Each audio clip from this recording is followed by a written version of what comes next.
A paz do Senhor Jesus, que a paz do Senhor esteja sobre você e esteja com você todos os dias, em todos os momentos, em todas as ocasiões, porque essa é a paz que traz preenchimento, completude interna, é a paz do Senhor. E essa paz que excede todo o nosso entendimento. É a paz que nos traz alívio, nos traz harmonia, equilíbrio, satisfação, prazer, contentamento e alegria no coração. É a paz do Senhor. E essa paz o Senhor quer promover, proporcionar, conceder e ofertar a cada pessoa. Agora, o Senhor, ele é educado. Ele não invade a vida de ninguém. Ele não obriga ninguém, ele não força ninguém. Não, ele é totalmente tranquilo, pacificador, apaziguador. O que o Senhor requer é que venhamos abrir o nosso coração para deixar ele entrar e promover as transformações em nosso caminhar. Porque olha, quando Jesus entra na vida do ser humano, a vida dele muda. A vida dele se transforma por completo. É uma vida totalmente oposta ao que vivia anteriormente, antes de encontrar verdadeiramente Jesus. Que a questão é essa aí também. É ter um encontro real e verdadeiro com Jesus. Muitos se encontraram, mas com a religião. Foi apresentado Jesus, mas a pessoa acabou sendo capturada ou algemada pelas garras da religião. E Jesus Cristo não é religião. Ele não veio implementar neste mundo uma religião, mas um estilo de vida. É vivermos como Cristo. Como ele andou. Porque tem muitas pessoas dentro das denominações religiosas que seguem todo um ritual religioso, todo o rol de ordenanças da religião, mas que estão totalmente afastadas de Jesus. Estão totalmente distanciadas de Jesus. Porque Jesus nos chama para andarmos não segundo a religião, para nos enquadrarmos não no padrão dos conceitos da religião, mas para andarmos segundo ele andou, nas suas pisadas, nas suas pegadas, seguindo o seu roteiro. As orientações que ele estabeleceu aqui, na sua palavra que está à nossa disposição. O Senhor vai dizer através de João, lá na sua primeira carta de João, capítulo 2, versículo 6. Ele diz: aquele que diz estar nele deve andar assim como ele andou. Então, aquele que diz estar em Jesus, aquele que diz seguir a Jesus, aquele que diz professar Jesus, aquele que diz estar em Jesus, deve andar assim como ele andou. E para saber como Jesus andou, tem que conhecer a palavra. Para conhecer a palavra, tem que reservar tempo para ler e meditar na palavra. Jesus mesmo foi categórico em relação a isso, quando ele expôs lá no Evangelho de João, Evangelho agora, o que eu citei anteriormente foi a primeira carta, que são 3 cartas, a primeira carta de João, a segunda carta de João e a terceira carta de João. Mas agora nós estamos falando do Evangelho de João, capítulo 5, versículo 39, que faz o seguinte: examinai, pois, as Escrituras, por acreditar ter nelas a vida eterna. São elas que de mim testificam. Então, são as Sagradas Escrituras que testificam acerca de Jesus. São as Sagradas Escrituras que relatam acerca de Jesus. São as Sagradas Escrituras que apontam, direcionam e orientam a vontade de Jesus. Então, você e eu somos chamados a mergulharmos no conhecimento da palavra. A inserirmos em nossas vidas, em nossa mente, em nossos pensamentos, em nosso interior, em nossa alma, em nosso espírito, a palavra dele. Porque ao manusearmos a palavra, nos enchendo da palavra, nós vamos viveremos segundo a palavra, falaremos segundo a palavra. É o que diz lá o escritor do Evangelho de Lucas, capítulo 6, versículo 45, a parte B. A boca fala do que está cheio o coração, do que o coração está cheio. Então, faça uma análise do que você está se enchendo no percurso da sua existência, da sua jornada, da sua vida, aonde você passa mais tempo, aonde você dedica mais atenção, o que você lê com mais frequência, o que você põe diante dos seus olhos, na sua visão, bem como na sua audição, o que você está abstraindo de forma contínua, permanente, diária, constante, é o que vai dominar o teu interior. E ao dominar o teu interior, é o que vai influenciar a tua forma de agir, pensar, se posicionar e falar. Torno a repetir, Lucas 6,45, a parte B. A boca fala do que está cheio o coração, do que o coração está cheio. Então, nós somos chamados a nos enchermos de Deus, a nos enchermos de Jesus Cristo, da sua palavra, dos seus ensinamentos. Com isso, nós vamos falar a vontade de Deus. E ao falar a vontade de Deus, vamos, de forma natural, vivenciar, praticar a palavra de Deus, a vontade de Deus. Quer dizer, deixe de ser um fato, porque muitas pessoas observam os ensinamentos de Jesus, as orientações do Senhor, como um fardo. Aí vem como um peso, como algo totalmente extremo a ponto de ser suportado. E não é. Jesus mesmo disse que o seu jugo é suave, o seu fardo é leve. Está lá em Mateus capítulo 28, Mateus capítulo 11, versículo 28 ao versículo 30, onde ele diz: vinde a mim todos vós que estáis cansados e sobrecarregados, e eu vos aliviarei. Tomai sobre vós o meu jugo e aprendei de mim, que sou manso e humilde de coração, e achareis descanso para as vossas almas, porque meu jugo é suave e o meu fardo é leve. O jugo de Jesus é suave, o fardo é leve. Então, quando você lê, medita, se aprofunda, se enche da palavra de Deus, você vai cumprir as ordenanças do Senhor de forma natural. De forma, você não vê peso, você não vê carga, você vê como algo leve. Assim como a água segue o seu curso natural, assim é a vida daqueles que estão em Jesus. Seguem, obedecem de forma natural as orientações do Senhor. Agora, aqueles que estão sobre a religião, aí veem as palavras de Jesus como fato. Por quê? Porque eles querem que as palavras de Jesus se enquadrem à sua realidade. Venham se enquadrar ao seu modo de viver atualmente. E não é assim. Somos nós que temos que nos enquadrar à orientação do Senhor. E não Deus nos enquadrar à nossa forma de viver. E aí muitas pessoas acabam aí pecando de forma consciente e premeditada, sabendo que estão no erro, sabendo que estão na falha, sabendo que estão no pecado, mas continuam fechando os ouvidos e os olhos para a palavra. Ficam se agarrando a conceitos humanos, a diretrizes de líderes religiosos que as orientam de forma humana e elas seguem essas orientações.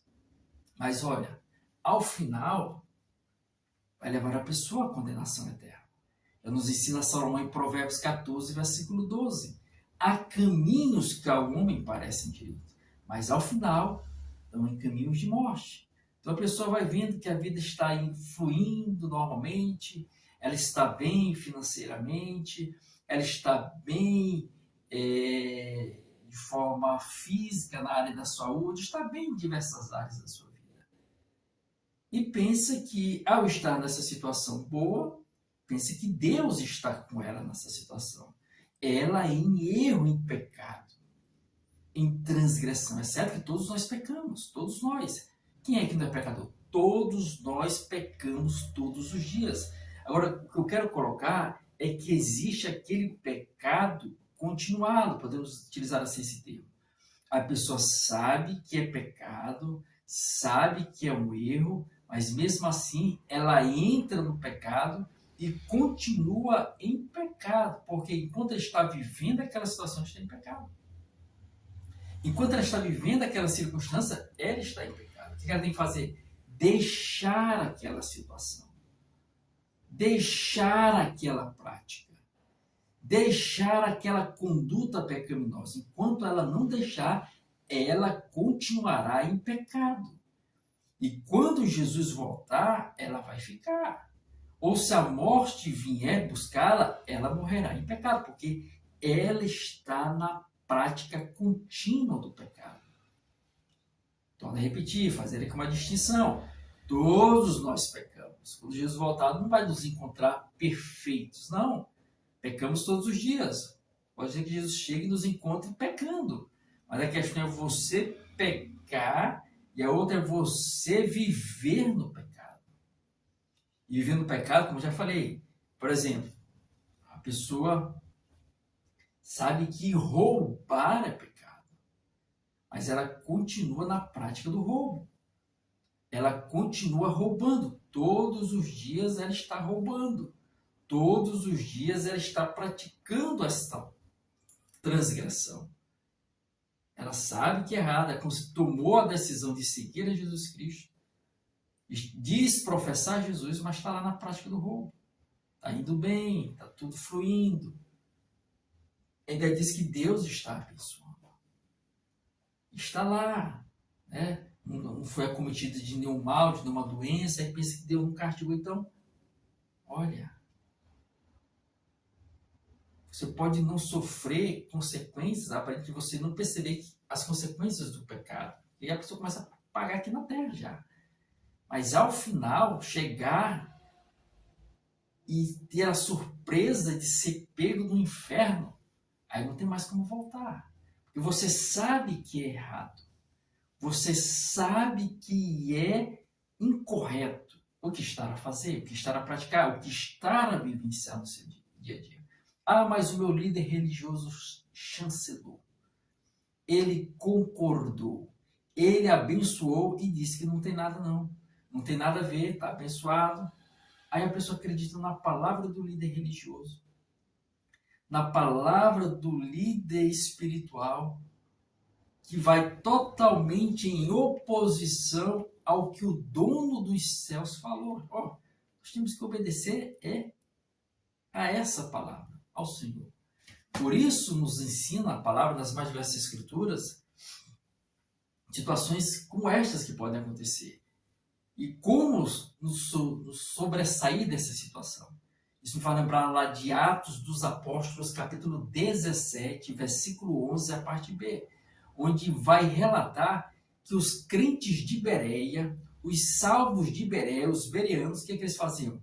À medida que Paulo propagava a palavra, que Paulo ministrava a palavra, que Paulo anunciava a palavra, os bereanos iam conferir nas Escrituras, para ver se o que Paulo falava estava em consonância, em concordância com a palavra do Senhor. Ou então se havia alguma divergência. Se o que Paulo estava a relatar chegasse a divergir da palavra, eles não ouviriam mais a Paulo. Porque o que eles tinham zelo e cuidado era o que a palavra mencionava. É o que a palavra indicava e orientava. E assim como procediam os salvos de Bereia, os bereanos, temos que ser cada um de nós. Não importa o tempo, a história que esse seu líder religioso tenha, o apreço, o nome que ele construiu na sociedade, aparenta ser uma pessoa iluminada, uma pessoa sem respingos morais contaminados. Pode ser algo impecável, mas é um ser humano que erra e é um ser humano que tem intenções e é um ser humano que tem pretensões. E muitas vezes esses líderes religiosos defendem certas práticas erradas porque estão vivendo na sua vida ou dentro da sua família. na sua casa. Alguém da sua casa está no pecado, numa prática totalmente condenada e proibida pela palavra do Senhor. Aí ele chancela, porque é um líder religioso, respeitado, ele chancela o erro, o pecado, dizendo, não tem nada não, para querer vender aquela imagem de que é alguém correto. Aí passa por cima da palavra, do que a palavra ensina, para chancelar o erro. E outras pessoas, ao observarem alguém da família dele nessa prática errada, vão entender e compreender que é algo normal, natural e que pode, que Deus permite. E aí vão fazer o quê? Vão fazer a mesma coisa daquele familiar, daquele líder religioso. Vão praticar o mesmo erro, vão fazer a mesma conduta, vão escolher tomar as mesmas decisões. Por quê? Porque vem na família do líder, aquele líder religioso, aquela prática que aquela pessoa está vivenciando. E assim muitos estão seguindo nessa linha. Mas olha, seguir pessoas, seguir homens, seguir religião, levará a pessoa à condenação. Porque o único que nós devemos seguir, obedecer, respeitar e reverenciar é o Senhor. E Ele deixou como nós devemos andar neste mundo. Está aqui, ó, a palavra. Então não haverá desculpa. O líder religioso me permitiu. Ele foi. Só olhe para as mãos dele, desse seu líder religioso. Olhe para as palmas das mãos dele e veja se você vê marcas de crucificação. Nos pés, vê se. Você não vai ver. Então não foi ele que morreu por você na cruz. Então ele não tem o poder de te levar aos céus. Ele é chamado a te orientar para viver segundo a vontade de Deus para você chegar aos céus. Mas se as orientações dele estão totalmente em oposição à palavra, você não vai seguir esse líder religioso. Você pode até fazer parte do rebanho que ele está dirigindo. Mas o que ele falar, que vai contra a palavra, entra no ouvido, ó, e você deixa sair pelo outro lado. Porque o que você e eu devemos ficar é com a palavra. Devemos agarrar a palavra. É ela que vai nos justificar e é ela que vai condenar aqueles que estão aqui neste mundo a vivenciar essa vida. Então, siga a palavra, viva a palavra, venere a palavra, respeite a palavra e obedeça a palavra do Senhor na sua vida. E é o melhor caminho, a melhor atitude, a melhor escolha que devemos ter, que devemos proceder no nosso dia a dia para não ser pegos de surpresa quando Jesus regressar ou quando a morte bater à tua porta. Então, reflita acerca disso. Reserve um momento para ler a palavra do Senhor, meditar nela e estar pronto para, quando Ele voltar, você ser levado com Ele. Então, Deus te abençoe em nome de Jesus. Eu quero convidar aqui na frente você que quer receber Jesus como Senhor e Salvador da sua vida. Vem até aqui à frente, vamos orar por você. Jesus quer perdoar os teus pecados, purificar você de todo mal e te colocar ali o selo de salvo e escrever seu nome no livro da vida. Então, venha você que quer receber Jesus como Senhor e Salvador, você que quer reconciliar, venha até aqui à frente e vamos orar. Pai Santo, te apresento cada vida que está aqui diante de ti, que te pede perdão, Pai. Pai, perdoa seus pecados, seus erros, faltas, falhas, transgressões, purifique teu sangue, escreva e reescreva seus nomes no livro da vida. Pai, receba como filho e como filha o que nós te pedimos e pela fé, segundo a tua vontade, nós te agradecemos. Em nome de Jesus. Amém. Graças a Deus. A paz do Senhor. Se levante como salvo, se levante como salva. Em nome de Jesus. Amém? Deus abençoe. Então, quero convidar agora você que está saindo, agora você que quer vir à frente, que quer receber da paz do Senhor a cura. Nós vamos orar e o Senhor tem poder para te curar. O que cabe a cada um de nós é crermos, é acreditarmos que Ele continua sendo o mesmo, que fez no passado e ainda faz hoje no presente. Hebreus 13, versículo 8. Jesus Cristo é o mesmo ontem, hoje e o será para sempre. Então, vem até aqui à frente, vamos orar. Você coloca a mão na cabeça, ou no coração, ou no lugar da enfermidade, nós vamos orar nesse momento. Pai, te apresenta essas vidas que buscam em Ti a cura, Pai. Nós repreendemos em nome de Jesus, ó Pai, do alto da cabeça, a planta dos pés, a doença, a enfermidade, o mal, seja expulso agora em nome de Jesus, ó Pai, a saúde seja estabelecida, restabelecida nesta pessoa, Pai. Saúde física, emocional, espiritual. Pai, declaramos a cura, rogamos a Ti, pedimos a Ti a cura, porque é o Senhor quem cura, que nós pedimos e pela fé, segundo a tua vontade, agradecemos em nome de Jesus. Amém. Graças a Deus. Então já se levante como curado. Estou curado, estou curado. Deus te abençoe. Vai nessa fé, nessa firmeza. Confie não na palavra do homem, mas na palavra do Senhor. Deus abençoe em nome de Jesus. Agora eu quero convidar à frente você que quer receber o batismo com o Espírito Santo, falar em outras línguas, receber esse revestimento de poder para levar a palavra do Senhor e anunciar o seu santo evangelho. Vem até aqui à frente, vamos orar, apresentar ao Senhor, e Ele tem poder para te batizar. Pai Santo, eu te apresento cada dia. Você vai fechar os olhos, vai lembrar de algo maravilhoso que Deus fez na sua vida, e você, quando lembra, você se alegra, e você vai abrir a boca e vai dizer glória a Deus, aleluia, Jesus, glória a Deus, aleluia. Mas isso vai ser. Eu vou orar. Pai Santo, te apresento cada vida nesse momento, Pai. Que venha até a Ti, ó Pai, buscar, ó Pai, o batismo com o Espírito Santo, falar em outras línguas, ó Pai, em línguas estranhas. Batiza com o Teu Santo Espírito, Pai. Concede este revestimento de poder para que essa pessoa tenha poder e autoridade para levar e anunciar a Tua palavra. Pai, vem batizar com o Teu Santo Espírito, é promessa Tua, por isso nós rogamos, clamamos, pedimos e pela fé Te agradecemos em nome de Jesus. Batiza com o Teu Santo Espírito em nome de Jesus. Amém. Graças a Deus. Então, Deus abençoe a todos em nome de Jesus. Vamos orar encerrando mais este trabalho, mais esse momento. Pai Santo, obrigado por mais esse momento na Tua presença. Abençoa cada vida, cada pessoa que aqui se fez presente. Recebe o nosso culto, recebe a nossa adoração que vimos prestar a Ti. Continua nos abençoando, a nossa família, nossa semana, que nós pedimos e pela fé, segundo a Tua vontade, agradecemos em nome de Jesus. Amém. Você é uma bênção, Jesus é esperança para você. E lembre-se, Jesus voltará. Prepare-te.